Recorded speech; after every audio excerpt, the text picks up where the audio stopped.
Good morning. Yes, as we know, if you dare to speak about these racist, hateful groomers, gang rapists, basically, paedophiles, gang paedophiles, and frequently also drug dealers, I will tell you this. You won't read this in the newspapers, but it is commonly the way they afford these Audis or whatever, these expensive cars, which helps impress the girls and pick them up and dupe them into thinking this man, this 25, 45-year-old man could be the love of their life. Yes, they use the proceeds of narcotic sales, quite often, not always, and they dupe these girls in by giving them compliments, you know, being the first love. This ideology is obsessed with virginity, I will tell you that. They're obsessed with especially light-skinned girls, because their prophet, in the Quran, it states quite clearly he was white-skinned. He wasn't dark-skinned Arab. He was an Arab, but he was extremely light-skinned. This is probably something to do with the fact he was probably mentally ill, and he never went outdoors, and he used to have delusions, or sorry, visions. Yes, visions, where it told them they were the best people on earth, even though they couldn't read or write, and everybody took the mickey out of them. Anyway, as we know, this has been going on for about 30 years. I was actually talking to a couple of policemen the other day, and they know it. They already know it. It's widespread. So this reports in the Telegraph and reports how the police and the authorities, and usually the Labour councils, that blame the victims. Well, they've got to blame somebody, haven't they? And they can't blame this ideology which they've been brainwashed into thinking is so, oh, beautiful ideology, oh, so peaceful, but it's killed 250 million people. Very strange contradiction there, hey folks? Yeah. This case about a year old, but they're ongoing. They're ongoing. They've got reporting restrictions on them for like 2 years. So the ones that are being jailed right now, we won't normally find out about them. As some of you guys will know, Patriots Paul Golding and Tommy Robinson have both been thrown in jail on a premise, basically a PC premise, because they dared to show these people in the media, as I am doing now. I don't expect this video will be on very long. They never are. However, I am persisting. As we know, Paul Golding and Jada Franson were thrown in jail for exposing the Ramsgate rapists, the 555 pizza rapists, and they did a terrible thing. They swore at them once or twice. They swore at guilty, now jailed, gang rapists of a 16-year-old innocent girl, and they kept her in a prisoner in a room for over 2 hours and raped every orifice, and put her under fear of death, fear of murder, you know, because she couldn't escape anyway. It wasn't all they could do. But they have, regarding the Tommy Robinson set up prosecution and all fake news media allegations that all the way through, not one of them would stand his corner. Not one of them would point out that the information he read out outside Leeds Crown Court was already published and therefore could not be contempt of law. I actually reminded 2 policemen about this the other day.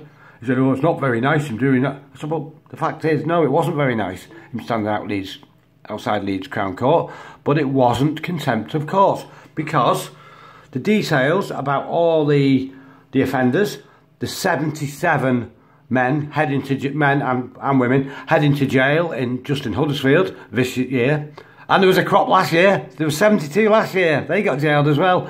But as Paul Golding and Tommy said, there's hundreds of them. There's hundreds and hundreds of them, and they're covering it over to continue this mass immigration, to continue the fact that, oh, they're all peaceful, all beautiful people. Well, individually might be, but the ideology tells them that our girls are whores. Honestly, it does this. And they are the master race. This is what it says. These are the first 20 of the Huddersfield paedophiles. As you see, there's not one of them are native European heritage. As you can see from the pictures, it's fairly obvious that they're not likely to be called Smith or Jones or Johnson or Archer or, you know, Ramsbottom. They're pretty, you know, I think a good proportion of them happen to be called Mohammed. I wonder why that is. Yes, here we are. 20 men have been found guilty as part of the grooming gang that raped and abused girls as young as 11 in Huddersfield. So it states quite clearly this is part of the gang, it's not all the gang.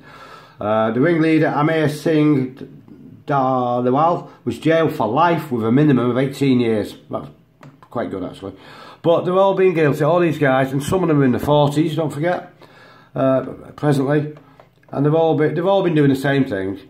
What they do is to get, you know, one of them will dupe a younger member, a charming member with good English, with a nice car, will dupe these girls into this abuse ring, violence abuse ring, and then they'll all share her around, basically. Yes, well, if you love me, you'll also sleep with my cousin, my brother-in-law, my, you know, here we go. Mohammed Imran Ibar, known as Bully, they'll give him a nickname, so he must have been a nasty one. There was one of them called nicknamed Nurse. The groomed children, you know, gang raped, violently gang raped and drugged up with heroin children. That's what it read, not groomed. Her neck was black with bites. You know, we treat them like absolute, you know.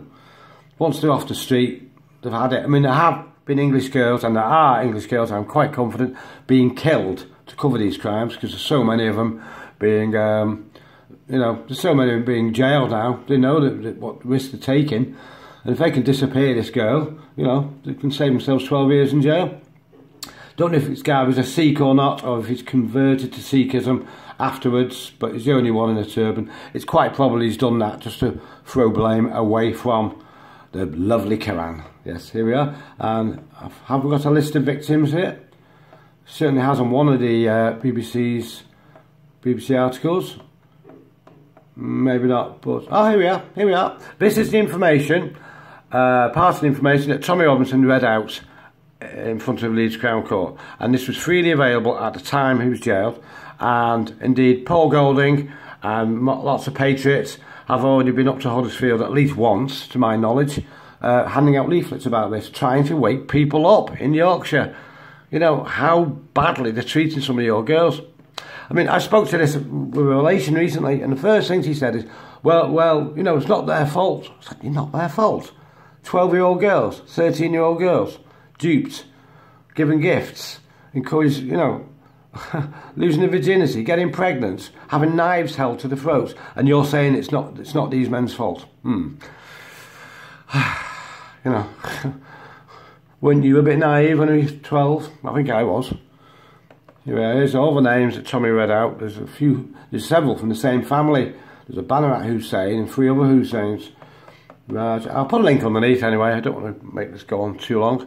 But as you will see, you know, Paul Golding and Jada and all the guys there.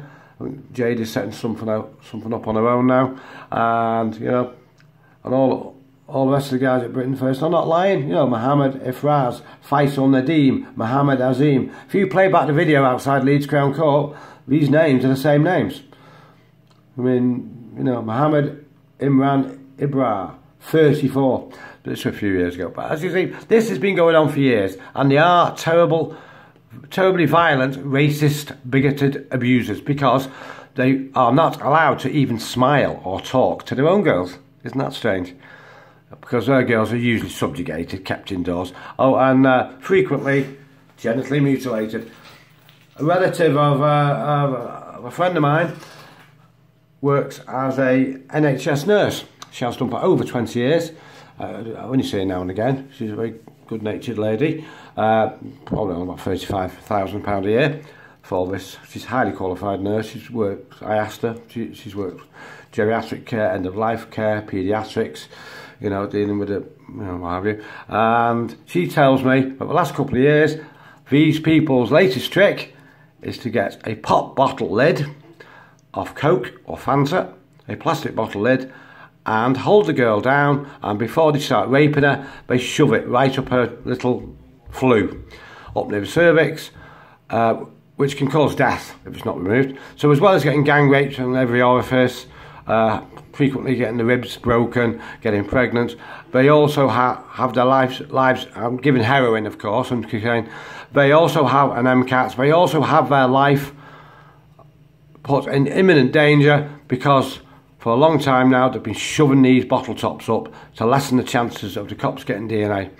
and lessen the chances of getting pregnant. And they're quite happy to endanger the girls' lives, because if she's too frightened to tell her mum what's gone on and the fact she's all sore inside, you know, she might be hiding it. She might be 12, 13. The girl will die from this, from toxemia. The mere fact it's there and it shouldn't be there, and also obviously because the normal menstrual blood will not be able to escape. And that is their latest trick, straight from a highly qualified, very experienced NHS nurse in the north of England, whose name obviously I cannot mention because it would endanger her livelihood, which, as with all the Labour people and all these career people, government job people working for the councils, this is what silences them, because if they say a word against it, they're labelled a racist and they can be drummed out of their job in days. Okay, I'll call that it. Okay, see you guys. It's not made up. You know, when Paul Golding and even the old EDL and the BNP were telling you this years ago, and they were getting shouted at by fake news, by Panodrama and all the other IRA sympathisers, apparently. But it's all just racism. Obviously, I believe 65 or 70% of the attackers, the paedophiles in the UK, are, of course, white people. White old men, I suppose, and young men. Well, this is hardly surprising since it's 91% white. But of the remaining 30%, you know, who do attack hundreds and hundreds of girls, as it states here, it was at least 1,400 in Rotherham. It was more like 3,000, I reckon, in fact. 3,000 girls get pregnant, battered, future ruined, reputation ruined. And as we see, this gang in Huddersfield attacked at least 700. It'll be far higher than that, I can guarantee it. Okay.